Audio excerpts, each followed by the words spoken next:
Welcome once again my dear students.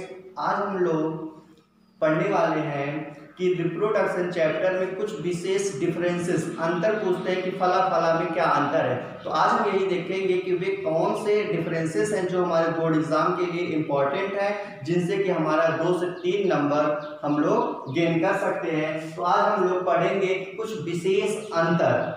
ठीक, तो सबसे पहला अंतर जो हम लोग पढ़ेंगे वह हम लोग पढ़ेंगे लघुबीजांड एवं गुरुबीजांड में अंतर।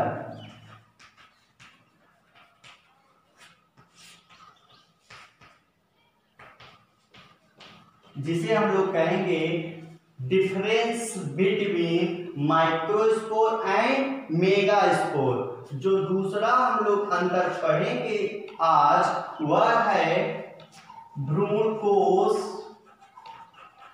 जिसे हम लोग क्या बोलते हैं एम्ब्रियोसाइट, एवं भ्रूणकोश इसे हम लोग क्या बोलते हैं एंडोस्पर्म। तो भ्रूणकोश और भ्रूणकोश में क्या अंतर है? What is difference between embryocyte and endosperm. तीसरा जो हम लोग अंतर पढ़ेंगे वह है बीजांड एवं बीज। बीजांड को हम लोग क्या बोलते हैं ओव्यूल और बीज को सीड।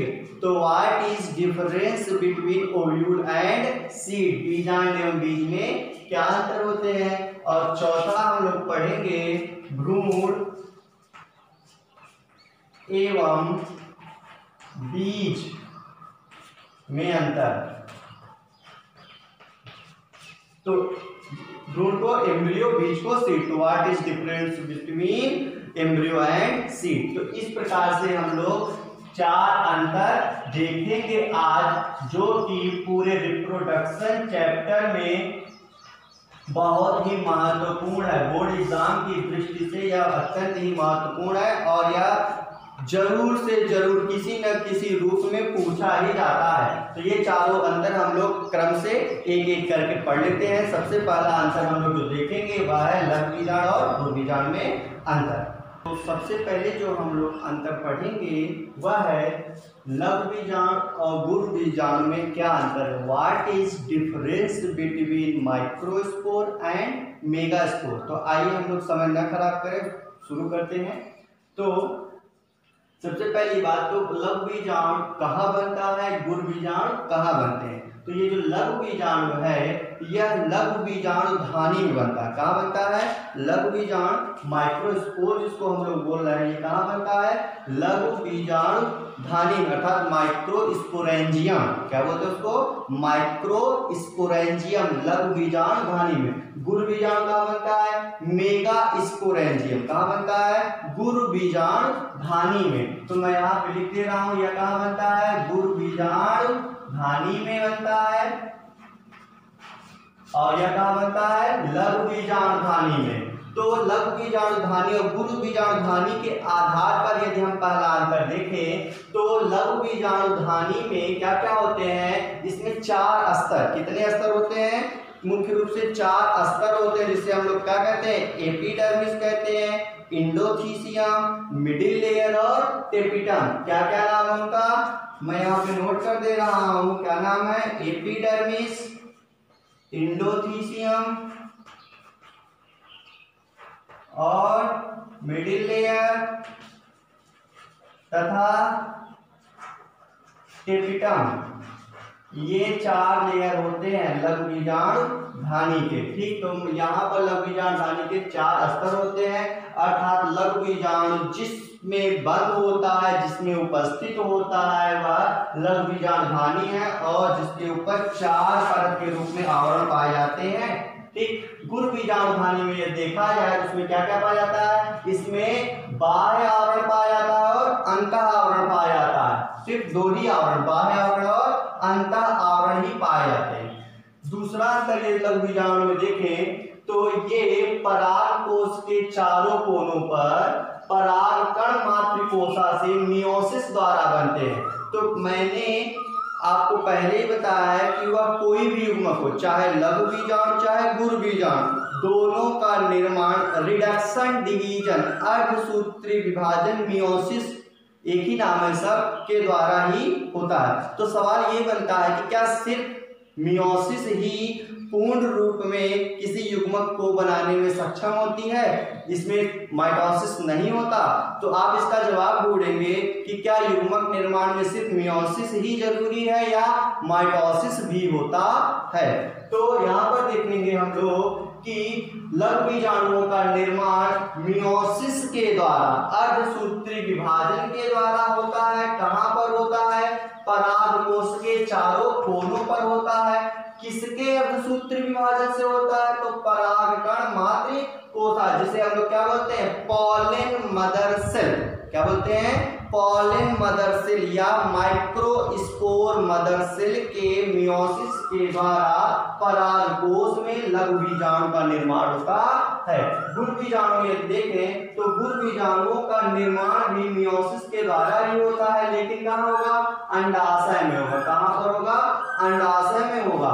अब एक चीज यहाँ पर सुन लेंगे कि लघु बीजाणु गुरु बीजाणु नाम क्यों दिया गया? लघु मतलब छोटा, गुरु मतलब बड़ा। साधारणतः देखा गया है कि जो मेल गैमेट्स होते हैं, नर युग्मक होते हैं, वह गतिशील होते हैं, चलायमान होते हैं, अर्थात उनका स्थानांतरण होता है। जो मादा युग्मक होती है, फीमेल गैमेट्स होती है, वह जहाँ पे बनती है वहीं पे स्थिर रहती है।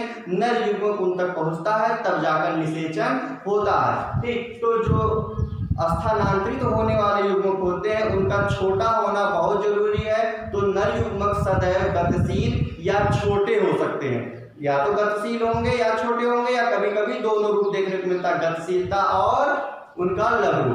ठीक, लेकिन जो मादा युग्मक होती है वह आकार में बड़ी होती है और उसकी गतिशीलता न के बराबर होती है।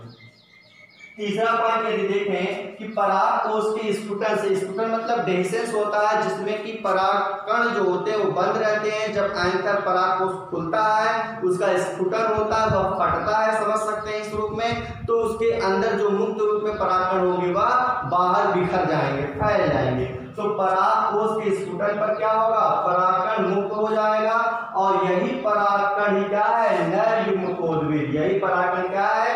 नर युग्मकोद्भिद है। इसमें देखें जिसे हम लोग क्या कहते हैं? Male gametophyte. चाहे मेल गैमेटोफाइट हो या फिर फीमेल गैमेटोफाइट हो, दोनों ही सदैव अगुणित अवस्था में होते हैं, सदैव हैप्लॉइड कंडीशन में होते हैं, क्योंकि पुष्पी पौधे आवृत बीजी या एंजियोस्पर्म जिसको हम लोग कहते हैं, इनका यह गुण है कि इनमें जो दो अवस्थाएं होंगी, एक बीजाणु उद्भिद और एक युग्मकोद्भिद। क्या कहते हैं उसको? स्पोरोफाइट और गैमेटोफाइट। स्पोरोफाइट स्थिति जो होती है वह द्विगुणित होती है और गैमेटोफाइट वाली स्थिति कैसी होती है? अगुणित होती है। तो इसका जो नर युग्मकोद्भिद गैमेटोफाइट है वो कैसा होगा? अगुणित। यहाँ इनका भी मादा युग्मकोद्भिद कैसा होगा? अगुणित ही होगा। अर्थात मैं कहूँ कि नर युग्मकोद्भिद और मादा युग्मकोद्भिद दोनों कैसे होते हैं? अगुणित होते हैं। अगुणित हैप्लॉइड कंडीशन जिसे हम लोग बोलते हैं। इनका निर्माण कहाँ होता है? इनका निर्माण मैंने बताया आपको अंडाशय में होता है। और किससे होता है?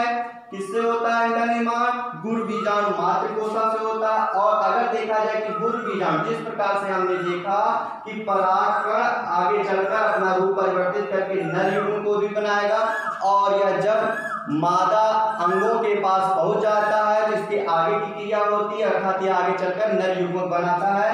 तो यहाँ पर देखिए गुरु बीजाणु क्या बनाता है? गुरु बीजाणु भ्रूण कोश बनाता है। क्या बनाता है? एम्ब्रियोसाइट भ्रूण कोश बनाता है। और यह जो भ्रूण कोश है यह कैसा होता है? अगुणित होता है और यही क्या कहलाता है? मादा युग्मकोद्भिद कहलाता है। इस प्रकार से हमारा लघु बीजाणु एवं गुरु बीजाणु में अंतर समाप्त होता है। तो देखिए मैंने नोट कर दिया है भ्रूण कोश तथा भ्रूण कोश में क्या अंतर होते हैं। मैंने सारणी के माध्यम से दोनों को अलग अलग रूपों में संक्षिप्त में आपको समझाने के लिए यहाँ पर प्रदर्शित किया है। सबसे पहला पॉइंट हम लोग जो देख रहे हैं वो भ्रूण कोश में और अगला जो देखेंगे वो भ्रूण कोश में। यहाँ पर थोड़ा सा मिस्टेक हो गया है, यह है भ्रूण कोश। ठीक, तो पहला पॉइंट भ्रूणपोष में यह अगुणित रचना है। अगुणित का तात्पर्य होता है जब किसी कोशिका में गुणसूत्र का एक ही सेट होगा तब उसे हम लोग कहते हैं अगुणित। इसको इंग्लिश में हैप्लॉइड कहते हैं और यन से व्यक्त करते हैं। तो यह जो रचना है वह कैसी है? अगुणित। इसके दूसरी तरफ देखा जाए तो यह जो रचना है यह त्रिगुणित होती है, ट्राइप्लॉइड होती है, अर्थात इसका मतलब इसमें गुणसूत्रों के 3 सेट पाए जाएंगे, इसीलिए इसको 3n भी लिख सकते हैं। तो यह अगुणित होती है और यह त्रिगुणित होती है। दूसरा पॉइंट देखेंगे, भ्रूणपोष बीजांड में पाया जाता है किंतु भ्रूणपोष बीजों में पाया जाता है। यह बीजांड में पाया जाता है और यह बीजों में पाया जाता है, ओव्यूल में, और यह सीड में पाया जाता है। तीसरा पॉइंट है, इसका निर्माण निषेचन से पूर्व होता है। भ्रूणपोष जो होते हैं वो निषेचन से पूर्व ही बन जाते हैं, जबकि जो भ्रूणपोष है यह निषेचन के पश्चात आफ्टर फर्टिलाइजेशन यह बनता है। इसमें देखें तो भोजन संचित नहीं रहता, अर्थात यह पोषण में, न्यूट्रिशन में किसी प्रकार से हेल्पफुल नहीं होता है, जबकि यह जाइगोट तथा भ्रूण के निर्माण में जितना भी पोषण, न्यूट्रिशन की आवश्यकता होती है उसकी पूर्ति कौन करता है? भ्रूणपोष। क्योंकि इसमें क्या पाए जाते हैं? भोजन पाए जाते हैं, भोजन संचित होता है। पांचों पॉइंट देख लेंगे, इसमें एंटीपोडस, प्रतिमुख को क्या बोलते हैं हम लोग? एंटीपोडस बोलते हैं, एंटीपोडल्स बोलते हैं। इसमें प्रतिमुख कोशिकाएं होती हैं, अंड कोशिकाएं जिसे हम लोग कहते हैं एग सेल, क्या बोलते हैं? एग सेल बोलते हैं, तथा सहायक कोशिकाएं जिसे हम लोग बोलते हैं सिनर्जिड्स, सहायक कोशिकाएं पाई जाती हैं। और ध्रुवीय केंद्र जो कि मध्य में पाया जाता है इसे हम लोग पोलर न्यूक्लियाई बोलते हैं। तो ये सब जो संरचनाएं हैं ये सब पाई जाती हैं भ्रूणपोष में, किंतु ये सब अनुपस्थित होती हैं, एब्सेंट होती हैं भ्रूणपोष में। इसमें किसी प्रकार की कोई विशेष कोशिका नहीं पाई जाती है, जितनी भी कोशिकाएं होंगी सब एक समान रूप में ही पाई जाती हैं। अब जो अंतर हम लोग पढ़ेंगे वह है बीजांड तथा बीज में अंतर। What is difference between ovule and seed? तो आइए देखिए मैंने सारणी में क्या क्या नोट किया है। तो सबसे पहले जो हम लोगों को देखना है वो है बीजांड, और दूसरे नंबर पे क्या देखने को मिलेगा? बीज, सीड। तो पहला पॉइंट मैंने नोटिस किया है यहाँ पर कि जो बीजांड होते हैं वे अंडाशय में पाए जाते हैं और निषेचन से पूर्व पाए जाते हैं। अंडाशय में पाए जाते हैं और निषेचन से पूर्व पाए जाते हैं, तथा किस रूप में? महाबीजाणुधानी के रूप में पाए जाते हैं। तो यह अंडाशय में निषेचन से पूर्व पाई जाने वाली महाबीजाणुधानी होती है। यदि बीज में देखें तो यह निषेचन से पहले नहीं बल्कि निषेचन के बाद पाई जाती है, बाद बनती है। और कैसे बनती है? बीजांड से ही बनती है। कैसे बनती है? बीजांड का जब रूप परिवर्तित होता है निषेचन के पश्चात तो उसी से बीज बनता है, और कहां पर? फल में। तो निषेचन के बाद फल में बीजांड से बीज बनते हैं। दूसरा पॉइंट यदि हम देखें बीजांड में, तो बीजांड के चारों ओर एक या दो परतों का एक आवरण होता है, एक या दो परतों का एक आवरण होता है। इसी तरह से बीज में देखें तो बीजांड का जो आवरण होता है जब वह शुष्क हो जाता है, सूख जाता है, तो उसके सूखने से ही, क्योंकि बीजांड से बीज बनता है, तो बीजांड का जो ऊपर का आवरण होगा जब बीजांड बीज में बदल जाएगा तो वो आवरण बीज के चारों ओर आ जाएगा। तो बीजांड के आवरण से ही बीज का आवरण, जिसे हम लोग क्या कहते हैं? बीजावरण कहते हैं। बीजावरण दो स्तरों में दिखाई देता है और उसका जो दो स्तर होता है उसके बाहरी स्तर को हम लोग कहते हैं टेस्टा। बीजावरण है जो बीजावरण का जो बाहरी स्तर होगा इसे हम लोग कहते हैं टेस्टा। बीज चोल हिंदी में क्या कहते हैं? हिंदी कहते हैं बीज चोल। और इसका जो भीतरी स्तर होता है उसे हम लोग बोलते हैं टेगमन, और इसे कहते हैं अंतःकवच।